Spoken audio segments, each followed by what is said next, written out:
19 degrees. We are in Lasenia. We're right next to the Lasenia Hotel. Nice little pool. We just had a quick beer here. We are in the heart of Orihuela Costa. Orihuela Costa. Yep.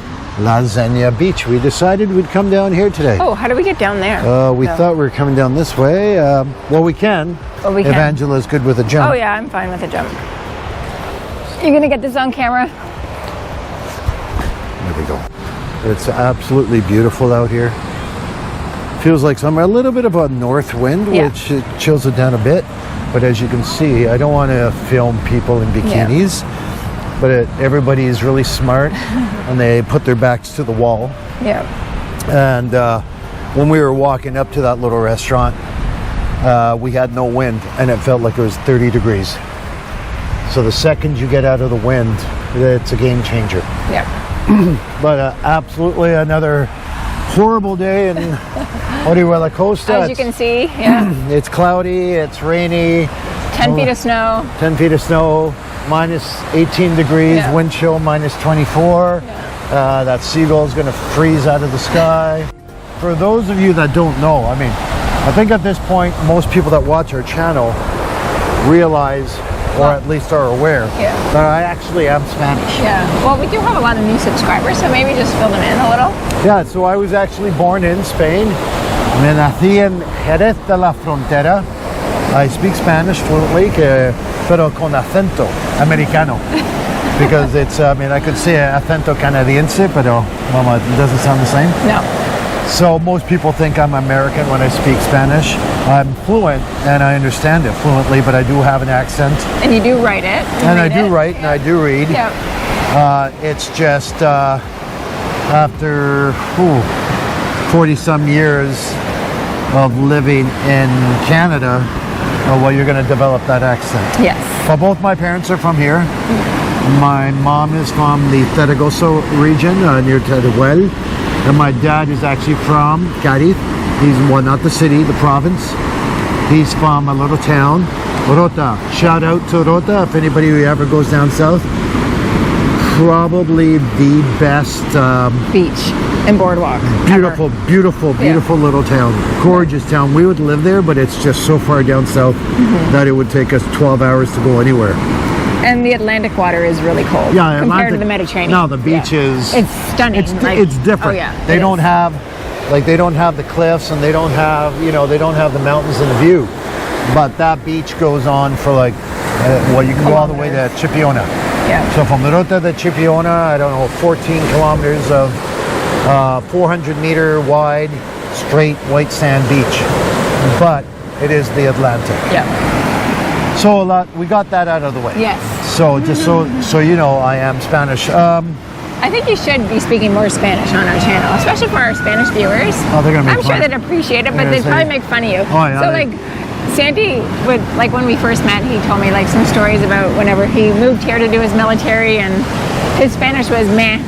And some of the things that he said, because of the job that he was in, he said some really wrong things that he shouldn't have said, and it's funny. So I moved with my dad. I came in 1989. I'm not going to tell the whole story. It's been told. Yes. But I came in 1989 with my dad, back before the European Union, when the peseta was still in effect. Yeah. And I had plans. I wanted to be a bartender. Cocktail was big in the theaters in the 80s. And I said, I'm going to be the next Tom Cruise. Didn't happen. Yeah. I got drafted. Back then, all Spanish men had to do military service. So I ended up doing military service, and I ended up staying here. And I had some funny moments. I was called the Canet. I had a couple of nicknames in the army, but one of them was the El Canadiense, the Canuck. Yeah. And I ended up, the job I ended up doing, I ended up working for a general, the Governor General of Almeria, Valero Catalan. I still remember his name. And we had some funny moments. I don't know how he put up with my bloopers. Tell them some of the things that you said. I remember once because we would travel around a lot around the country, and I was one of his drivers, and he said, you know, Santiago, and what I heard was I forgot my cosas in the hotel. Cosas are things. Yeah, things. So I'm thinking his luggage. So they all, you know, they all left. I think they were going to the airport. I went to the hotel. I walked in. I said, "Yes, I'm with the General Manolo Valero Catalan, and I'm here to get his cosas, things." And they're like, "No, he took everything with him. No, his suitcase, everything's gone." I'm like, "Oh." And you got to realize there were no cell phones. Yeah, there was nothing. back then, yeah. Well, that's fine. I meet him at the airport, and he had a commander's aide, so like a colonel who was his aide, you know, like his secretary, and I can't remember his name, but he says, "Okay, well, where's his esposa?" Cosas, esposa. Wife. So what do you mean? We told you to go to the hotel and get his esposa. I went, "Oh, I thought you meant cosas." They laughed about it. I don't know how they laughed about it. The poor thing. Why didn't they fire you? I don't know, because there's just such a likable human being. Person. It's like, I think you were so innocent. It's because you were innocent. The best was when the Minister of Defense, and he came to visit our base, and I was the general's whatever, and the Minister of Defense came, and we went to pick him up at the airport, and we had two identical cars. And I remember the commander's aide coming to the car and he's saying, "Whatever happens," and my partner, what was his, Eduardo, and he was from a small town in Almeria, in the mountains. That's a whole other story, but we're not doing that. He says, "Whatever happens, Eduardo, you're going to be the second car in line. You take the Minister of Defense and his bodyguard." Eduardo, not you? Not me. Okay. They did not want him sitting with me. Obvious reasons. Well, what happens? Murphy's Law. He gets into the first car. Mine. And I remember seeing the general's face and the commander's face as he's getting into my car. I could see it in the mirror. And they're like, "Oh my God." So he gets in, the bodyguard sits next to me, the Minister of Defense gets in behind me, and we're driving. And I think we're going to some function, and next thing you know. Sorry, just to cut you off, didn't he say not to say anything? Yeah, okay. He said, "Whatever happens, don't speak." Whatever happens, do not speak to Do you want me to hold it for a bit? No, it's okay. Do not speak to the Minister of Defense. So it was, so he gets in the car, the bodyguard's next to me, and he's right behind me. We're driving. I remember what he looked like. I don't remember his name. This is 1991, 1992. Long time ago. And he starts talking to me. "Okay, hey, what's your name?" "Santiago." And I was like, "Okay. Where are you from?" And "Where are you from?" And I wasn't answering because I was so like, "Oh my God, I don't want to hear my accent." He's gonna think like, "Who the hell is this guy?" They got me an American driver. I didn't talk the whole ride, to the point where the bodyguard actually started sitting sideways, looking at me, going, "Why is this guy not answering?" The Minister of Defense. Oh, it's so bad. Oh my gosh, that's so hilarious. Anyways, that's it. All that to say is that when Santi does speak Spanish, it's with an American accent. Yeah, like I'm fluent. Yeah. But it's just sale con un acento americano o canadiense en esta parte. Pero vamos. So we decided to come down here, give you a different view. This is maybe Lasenia. pan it and that way they can see. Yeah, this is Lasenia. Gorgeous. This is the end of February. And people are... See how everybody is lined up? Yes. Where the wind doesn't get to them. So right now we got the wind, and I mean it's nice. It's beautiful. It's beautiful. Yep. Go over there, and it's like 40 degrees. Yeah. It's actually warmer. Yeah. It's hot. Yeah. Let's start by saying Rob from Ireland. Hi, Rob. Hey, Rob from Ireland. We were on our way to coffee this morning, bumped into Rob. Rudely interrupted us. No, very nice guy. Very nice guy. Super nice guy. I have to say I love Irish people, Yes. so if there's any Irish You and Irish people are like this. Like, you have... Yeah, I've always... You've always gotten along with them. Some of my best friends have always been Irish. I don't know if Darren Elder watches this, but Darren, how you doing? I miss you, Mick. But I've The Mick and the Spick. The Mick and the Spick, Yes. that's what they used to call us. Yeah. Very good guy. Hope he's doing good.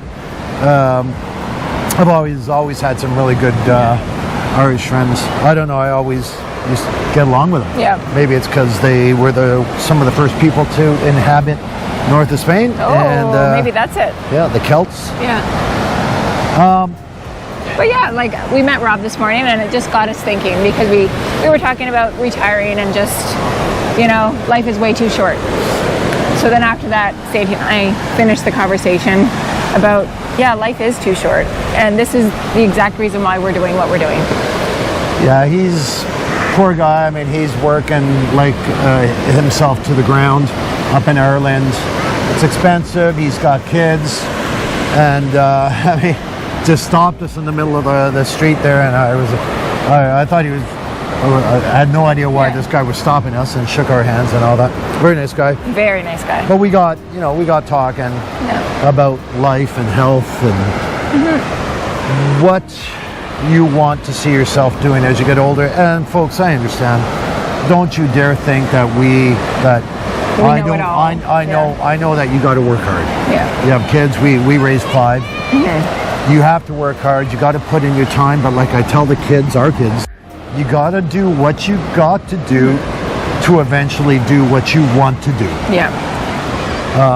We talk about this all the time. We talk about coming down here and doing this and living this dream life. But no one understands the sacrifice that we made to get here and what it took.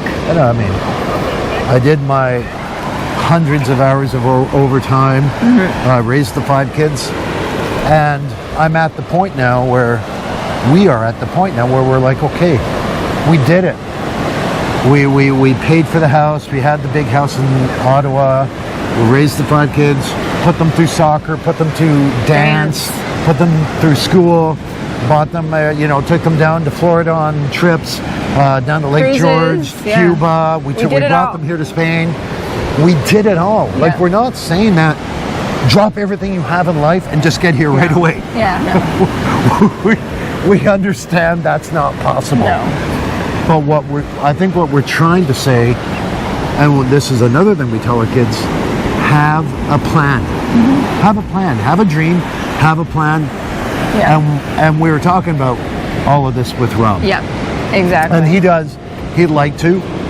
His he kids just bought a place here, so congrats on that. Congrats. And his kids are still young, so he might not be in the position where we are. Yeah. Where, all our kids are older. They still harass us. And they still need us to a certain degree. We love our kitties. I still call them kitties, even though they're all young adults. They're not kids anymore. No. This is actually a very nice beach. Yeah, I love this beach. It is a very nice beach. Yeah. Shall we walk up the boardwalk? Yeah, sure. We'll walk up the boardwalk, yeah. Yeah, we're going to show you the boardwalk. But we were talking to Rob, and, I think there's more people out there that feel like us than we realize. Yes. That life is way too short. 100%. Yeah. Way too short. And I've got a couple of co-workers that are actually younger than me. And both of them are facing some very serious medical conditions.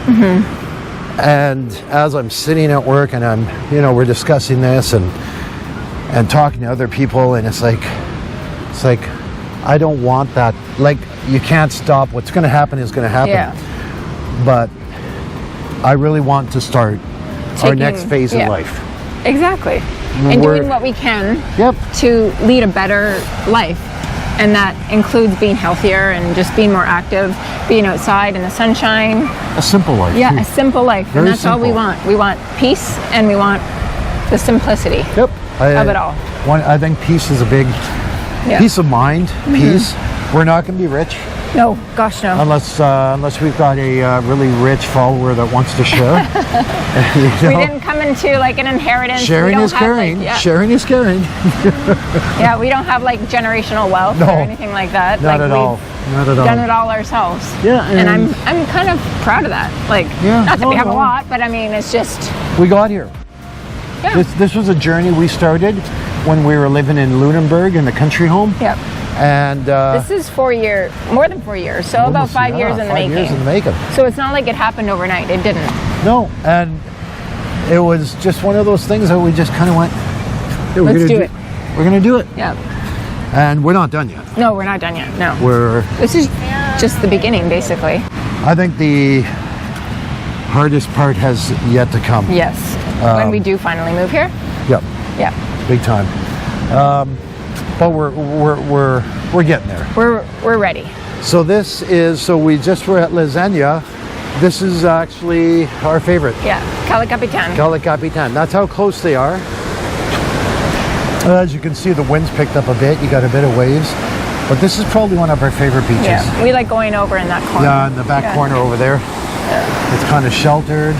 And that path actually goes all the way to our house now. So it's I was actually running this the other day. What a dream. Just, if you're a runner or you're a biker, this is an absolute dream. Look at that view. Yeah. Come over here. Oh, wow. No. Oh, me? Yes. There you go. With that view in the background. Look at that.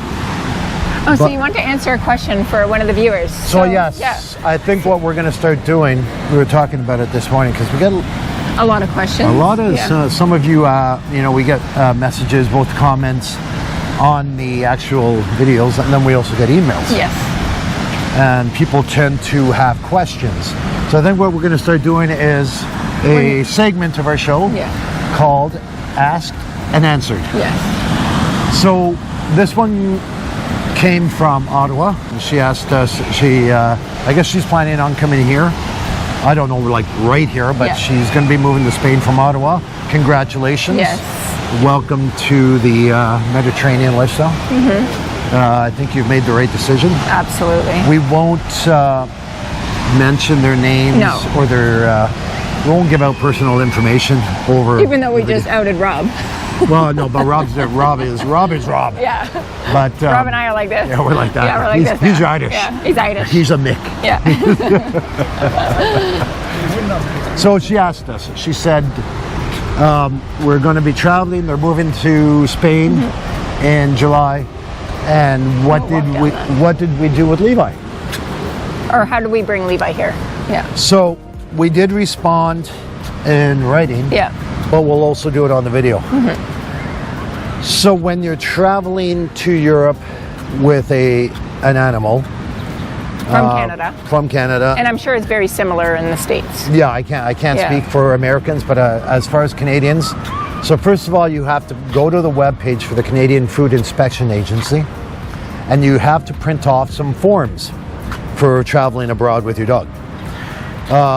Now, this is where it gets very detailed, because all of this has to be done within 10 days of your departure date. No, you can't do it 14 days prior. Within 10 days of your departure date, you can fill some of this stuff out, the information, the basic information, the dog, the age and all that. Then you got to go to your vet. That vet now does a physical, and that vet will fill out the rest. The vet will make sure that the required shots are taken, vaccinations, that the serial number, the vet will read the serial number, put down the serial number, confirm the breed of the dog, all the basic information you're going to need once you get to Spain.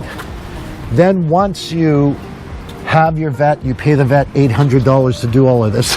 It's not that much. No, it's not that much. It's expensive, but I think it was like $100 or $200. Yeah. You take that, and with that document, now you go, if you're from Ottawa, go down to Prince of Wales near Riverside, Hun Club in Prince of Wales, and the Canadian Food Inspection Agency office, and you basically go up to the window and say, I've got this form, and they will pass it to the back office to their vet, and that vet will stamp the form. And I think that was like $10 or $15 Yeah. for that stamp. And it was pretty quick. So once you have that, that's all you need for your dog. Yeah. Because that will, when you get into Spain and you collect your dog, we'll get into that. But when you collect your dog, then the Guardia Civil, customs, you will go through customs and they'll ask for those papers. And what's really cool here in Spain, unlike Canada, your process for re-entering with an animal is absolutely it's painful. brutal. It's horrible. Yeah. What they make the dog do. So in Canada, you go through customs, and they put you in the lineup with everybody who goes through secondary. So you're in a lineup behind like 8 different families and people going through secondary, and your dog's crossing his legs, crying. He's been in that friggin' thing for 10 hours, and you're just so pissed off. You're like, come on. Just check my documents. Let's get out of here. They should have a separate line just for pets. So in Spain, they actually have like a specialist who will come out. They'll say, hey, we have a dog. They go back to a back room. And in this case, it was a female. She came out. She wasn't a police officer. She was a civilian. We'll walk around. And she came out. She goes through the documentation, say, yeah, you're good to go. And you bypass secondary. I think at one point they did ask him to get out of the crate, and then they x-rayed the crate. Yeah. That was the one time that it was a little complicated, but aside from that, entry into a country is not hard. Yes, but especially now because he has his EU pet passport, which Oh is yeah. So, so once handy. you get, so the person from where are you speaking going? of doggies, So once you get to your padrón, and once you become empadronado, and you're which basically means you're a resident of a community, which I did. I went to Orihuela Costa City Hall, and it wasn't actually that hard. You become empadronado. So once you do that, you can go and you can actually go to a vet, and that vet will, for a small fee, create a European passport for your dog. So you never have to, you basically has a passport with the vaccination dates, serial number, chip number, all of that, breed, and a mugshot. Yeah. Which was actually pretty funny. Yeah. Our dog looks like he just robbed a 7-Eleven. Don't talk about my son that way. How dare you? Our special needs. Dare you? Our special needs child. So it really isn't super complicated. I think the worst part, I don't know how big, to the female that asked us that question, I don't know how big your dog is. Yeah.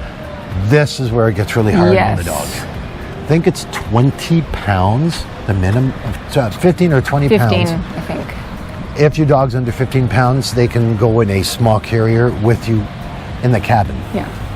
If your dog's over 15 pounds, like ours is, then hell. Yeah. Because there's lots of regulations. There's a certain type of carrier. It has to be certified for travel. It's the big plastic ones with hardly any windows. Has to be lockable. You got to lock it. You got to get there 3 hours ahead of the flight. Do your last bathroom breaks, and it has to have a little hamster water dispenser. And then they x-ray that. Then you put the dog in, and you basically lock them up, and they put traveling tape all around. Zip ties. Oh yeah. And then that dog is stuck because you're now 2 hours ahead of your flight. So that dog is going to be in there from 2 hours before you board to Plus take your entire off flight, yeah. your flight, and then by the time you get the luggage through customs and get him outside, so it can like be at least 10 hours. So yeah, anywhere between 9 and 10 hours of a dog being stuck in a crate. Yeah. And that's hard, man. It is very hard. Our dog's good. He doesn't like it. He does not like going in that crate. He hates it, but he'll do it. Yeah. He goes in it, and then he gets out, and he's so happy. Once we landed. You're gonna make me cry right now just thinking about it, honestly. And I went to pick him up at the oversized luggage area. I went to pick him up, and then I opened up the crate, and Angela was across the terminal, and there was this. He said, "Go find Mama." Go get Mom, and he ran through like 5,000 people and right to her. Yeah. Oh yeah, it was. There's so. Let's go back this way. So I mean, it's hard.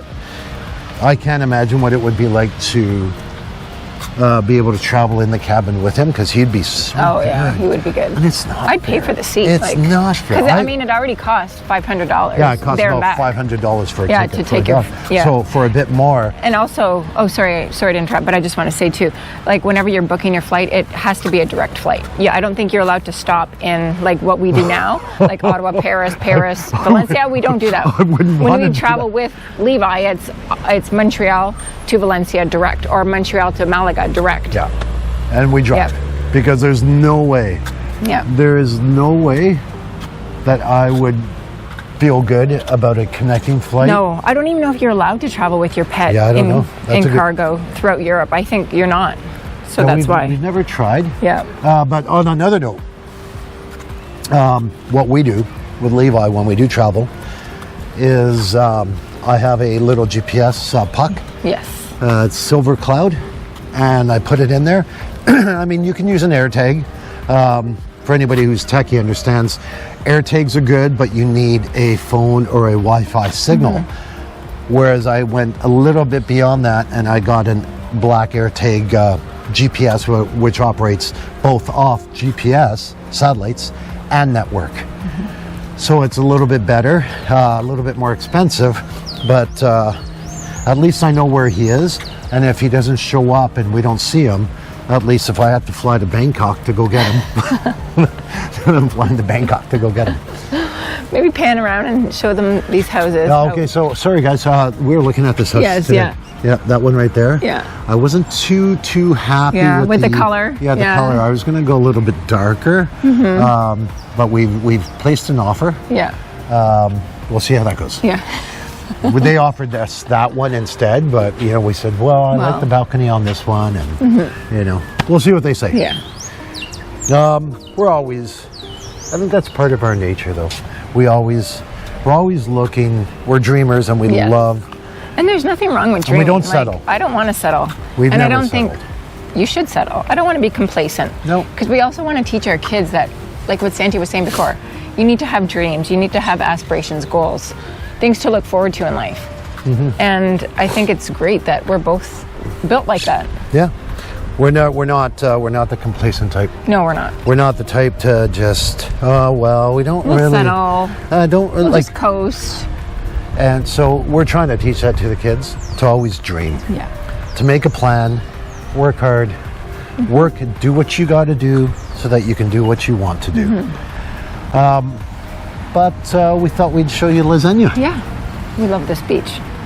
So if you have anything that you want us to Yeah. answer, And if you don't mind us On giving you camera. like a shout out, maybe we won't Yeah. reveal your name, but we will. unless you want us to. Yeah, unless you want us to. Hey, Like, yeah. it's just like whatever. Hey, it's Santi from Ottawa, and I was just wondering, how many suitcases do you bring when you travel? Yeah. And feel free to use my Yeah. name on the video so I know you're talking to me. We will. We will. I think it's a great idea because we do answer a lot of questions. We do, and it takes a lot of time to respond to everybody because I try to respond to everybody, but sometimes I might miss them, so I do apologize. But Yep. yeah, it'd be nice to do like a little, like what Santi said, a little segment like this where we can answer some of your questions, and it could be a little bit more personable too. Oh, 1,000%. We get to call your name out Yeah. in public. Yeah. And if I can make fun of you, please say that as well. If you've got something that I can tease, Yes. I will definitely tease. And on that note, Oh, what time is it? Oh, it's after 1. Okay. it's almost lunchtime. Yes, lunchtime. Yeah, so we hope you enjoyed this little walk and talk again, and we appreciate you as our viewers. If you haven't already, subscribe and remember to hit that like button. We'd really appreciate it. We want our channel to grow so we can bring you more videos like this. But yeah, on that note, we'll see you in the next one. Adios, amigos. Bye-bye. Bye. What a beautiful spring day here at Lasenia Beach. Thanks so much for spending a little part of your day with us. We truly appreciate it. Remember, life is short, so get out there, enjoy the sunshine, and make the most of every moment. If you enjoyed this video, remember to give us a thumbs up, and if you haven't subscribed to our channel, we'd love it if you did. Until the next one, adios amigos.